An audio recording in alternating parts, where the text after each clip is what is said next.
Hello and welcome to our latest unboxing video. I've forced Amber to join me in this latest unboxing video. And yeah, I'm Eliza. Amber. Let's go. I'm excited about the books. Hopefully there'll be something really good. It's something energetic, something pump me up. Yeah.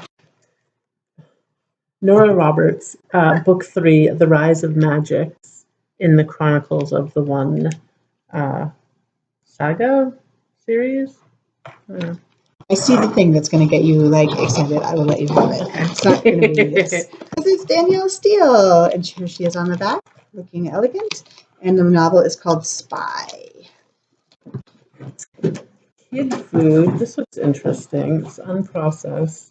The challenge of feeding children in a highly processed world. Interesting. It is hard to feed children who really just want to eat chicken nuggets. Pizza, chicken nuggets, not even pizza, like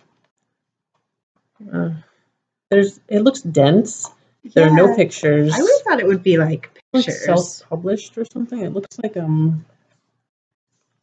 it's interesting. Got a nice cover, Oxford University Press. See, self-published. Demi Moore's memoir, now in audio. We already have it in book. Beating About the Bush, an Agatha Raisin mystery by MC Beaton. Those are fun. I've got a bunch of them. Alan Furst, Under Occupation. This is his new novel, historical fiction. He's been quite popular here. John Le Carre, Agent Running in the Field. And this is like a government secret service kind of a spy stuff. This looks intriguing and has half-naked people on the cover. Do you want this one? No, I don't know who that is. Oh, it's just the same person over and over.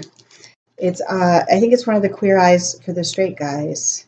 Never seen that show. Yes, Jonathan Van Ness. We have a couple of big fans who come to our work at the library. Memoir. A plot to betray America. How Team Trump embraced our enemies, compromised our security, and how we can fix it. So I think we know immediately what side this book is on. Yeah. To be fair, we try to get books from both sides, from all sides. And I feel like we did just get another one. We have another one. Donald Trump Jr. Triggered. See, we balance. We like to balance things here. Volume Control, Hearing in a Deafening World by David Owen. That sounds interesting. I have like really bad hearing. And I'm always wondering why. So I'm pretty sure that this book had one of those like long form nonfiction articles in the New Yorker talking about it, and I read it and it was super interesting. It wasn't a subject I thought I would be interested in. The hearing aid. Yeah, all about hearing aids, and also just about all the things in our world that can be damaging your hearing that we have all the time. Yeah. It'll make you feel a little worried about your ears. Girl, woman, other.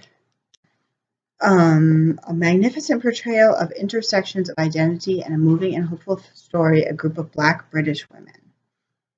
Oh, interesting. The author won the Booker Prize.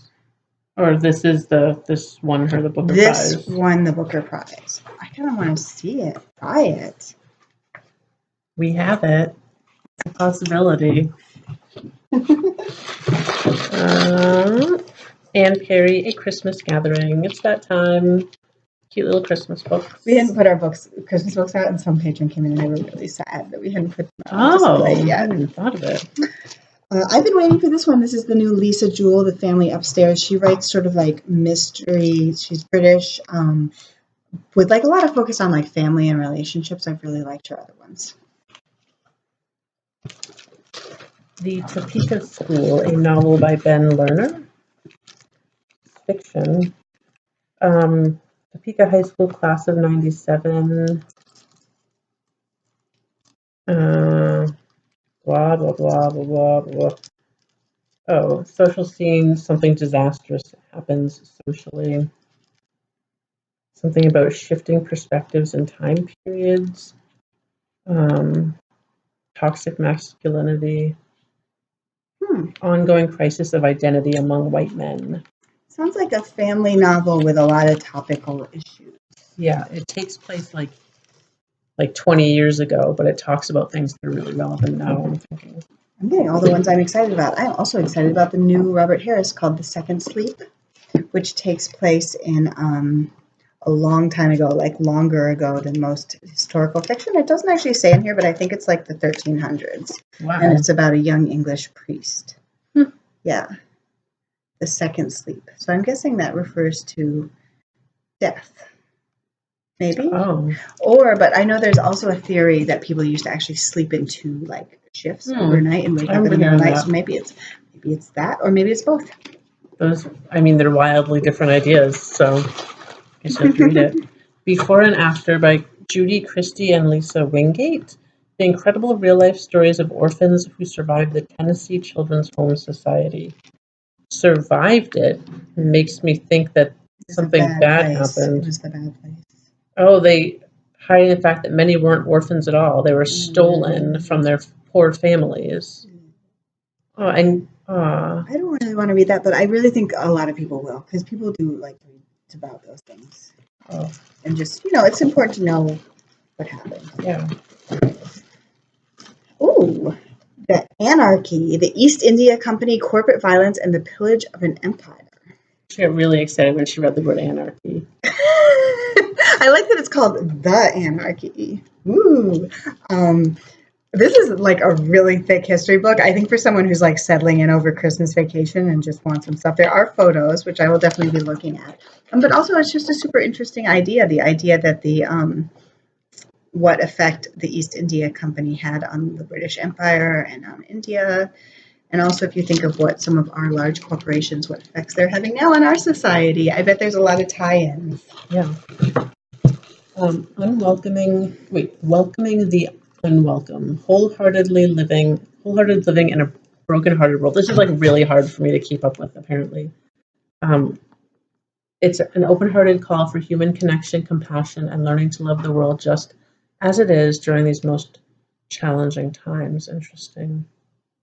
Spiritual teachings and whatnot. I think that's good. She's an American-born Buddhist, the author. Oh, cool. Because if you're in a difficult place mentally, I think the holidays are like an especially difficult time. So that might be a good book to have. Mike Rowe, The Way I Hear It. Is he a sports guy? Podcast? The opera? I think he's a radio host.